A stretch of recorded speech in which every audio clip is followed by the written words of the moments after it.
Wakana watches an anime about three assassins from the Tsukiyono company who were assigned to take down the boss of the Akatsuki syndicate. Their mission leads them to a massive casino where the Akatsuki boss is busy gambling. However, he appears agitated, clearly frustrated that he can't seem to win anything tonight. One of his subordinates even mocks him while enjoying an extravagant dessert, adding insult to injury. Meanwhile, the three female assassins are stationed in a building across from the casino, spying on their target. As they watch, they can't help but grumble about their low salaries, enviously eyeing the luxurious lifestyle of the rich. Their moment of envy is cut short when they remember they're here for work. Arisha suddenly pulls out a bomb she secretly stole from their company president. Without warning the others, Amagi lights the fuse, causing the group to panic. None of them were ready to throw it yet. Komari quickly tries to come up with a solution. She thinks that if she manages to throw the bomb just right, it might actually land inside the casino and take out their target. Unfortunately, things don't go as planned. Komari fumbles and ends up dropping the bomb inside their own building. The resulting explosion sends all three of them flying into the sky in a comedic burst of chaos. Watching the scene unfold, Wakana is completely amazed by the storytelling. Later on, during a break at school, Wakana and Marin watch another episode of Sucom together. Wakana admits that he's really enjoying the anime and even finds the Yakuza characters surprisingly entertaining. Marin then pauses the video when Arisha appears on screen and excitedly announces that she's planning a cosplay as her next. She eagerly reenacts the scene that made her fall in love with Arisha, explaining that it was her reaction in that specific moment that drew her in. Marin then starts talking about the bunny-themed costumes that the characters wear throughout the show. She points out the various versions featured in different episodes and starts to gush about them. Marin says it's perfectly normal to be into that sort of thing. To back up her claim, she points out that plenty of anime and other forms of media use bunny girls as a visual attraction. Wakana begins to imagine a large fan base of bunny girl enthusiasts aside from Marin. Marin adds that bunny girl costumes have even become a popular choice during Halloween. She explains that they're considered a classic look. Suddenly, a spark of inspiration lights up in Wakana's eyes. He's reminded of the timeless beauty of a well-crafted Hina doll. Motivated by the thought, he promises Marin that he'll finish watching the anime by the end of the day so he can start sketching Arisha's costume for her. Marin reminds him not to overwork himself. She then begins to think aloud, wondering if she should book another studio for the photo shoot. The mention of a studio makes Wakana freeze as he remembers the awkward experience they had the last time they booked a hotel studio. To avoid repeating that disaster, Wakana requests to see a picture of the studio first, just to be safe, before Marin makes any reservations. Marin shows Wakana an image sent by their friend Suzuka, which is a photo of a cosplay featuring President Luna. She excitedly shares her plan to rent the same studio where the shot was taken. Then, without warning, Marin offers Wakana some of her Pocky, but instead of handing him a stick, she teasingly offers him the other end of the one already in her mouth. Wakana immediately gets flustered, especially as Marin leans in closer, clearly expecting him to bite the other end. A loud chomp interrupts the tension.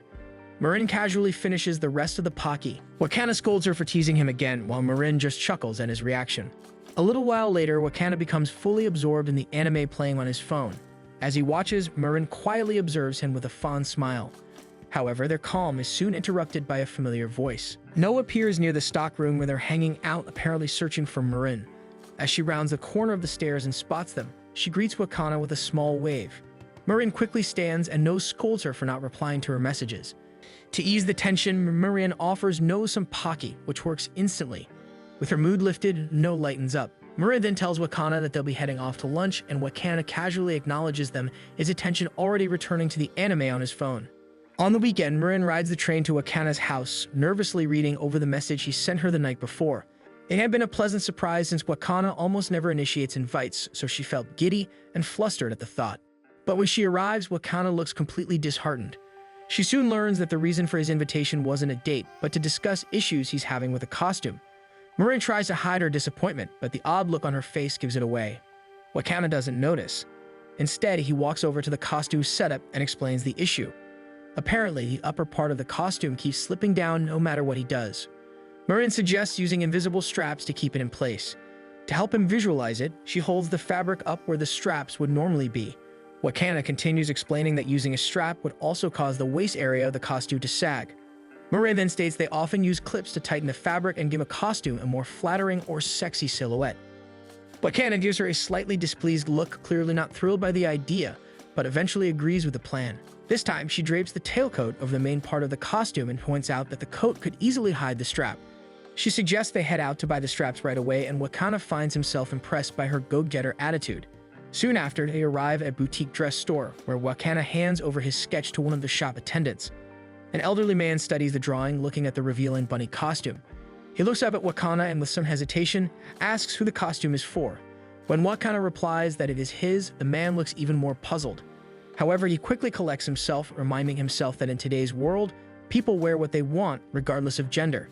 He glances back at Wakana's honest, sincere expression and finds no reason to judge. The man smiles and, in an effort to be supportive, tells Wakana he believes he'll look great in it. Just then, Marin walks into the shop and cheerfully asks if Wakana has found the straps yet. The clerk's face goes pale as he suddenly realizes he misunderstood the situation.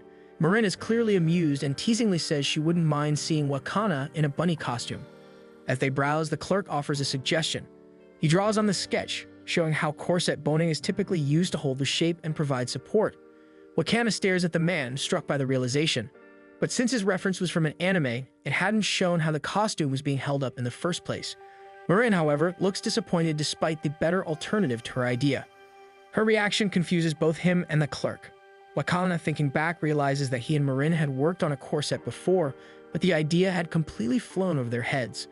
He sinks to his knees, lamenting that he's become too confident. Back when they first started, he used to research every little thing about costume design. But this time, he jumps straight into the work without reviewing the fundamentals. The clerk smiles kindly and gently tells Wakana that making mistakes is part of the process, and that there's always something to learn from them. When they return home, Wakana wastes no time sewing the corset bones. Wakana then asks Marin to try it on and see if it fits properly.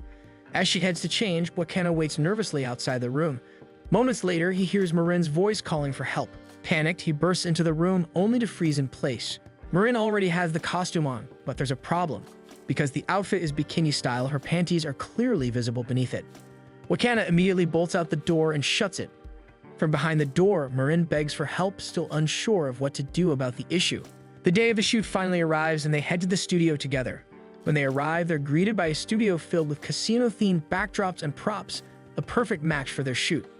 As Marin announces she'll go change, Wakana takes the opportunity to admire the set. He begins to understand why cosplayers invest so much effort into choosing the right location. The level of attention they give to props and scenery reminds him of how Hina dolls are displayed with ornate stages and detailed setups.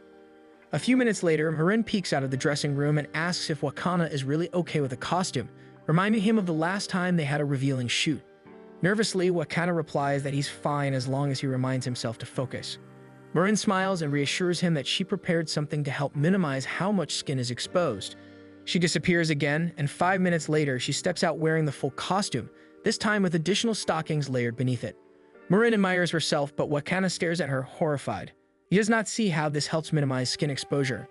She grins and pulls gently at what appears to be her skin, revealing that it's actually another layer of new colored stockings.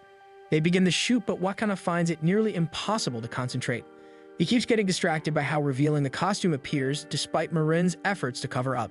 Marin excitedly suggests they switch to the Chinese-themed backdrop and runs off toward it. Unaware of how suggestive her movements look, she only makes Wakana more uncomfortable. Desperate to collect himself, Wakana puts down his phone and walks over to a nearby wall, silently pleading for focus. Eventually, he calls for a short break. Marin uses the opportunity to review the photos and is thrilled with the results. She begins chatting about another bunny costume she's thinking of wearing for an upcoming Halloween party. She also brings up a different character's stockings and how the net stockings look different from other net stockings. Wakana admits that he's not well versed in net stockings and doesn't really get what makes them special. Marin, not missing a beat, pulls out her phone and begins showing him examples.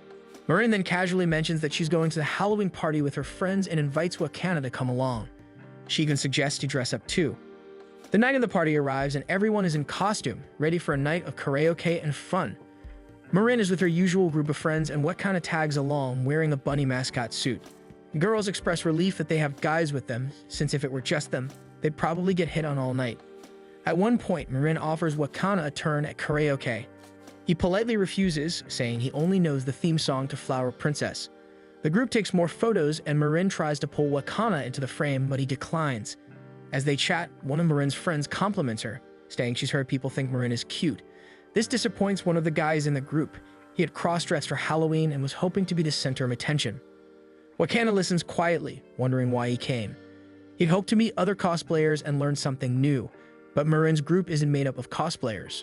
Soon the conversation shifts to Wakana. The others are surprised to learn that not only did he make Marin's costume, but he also did her makeup.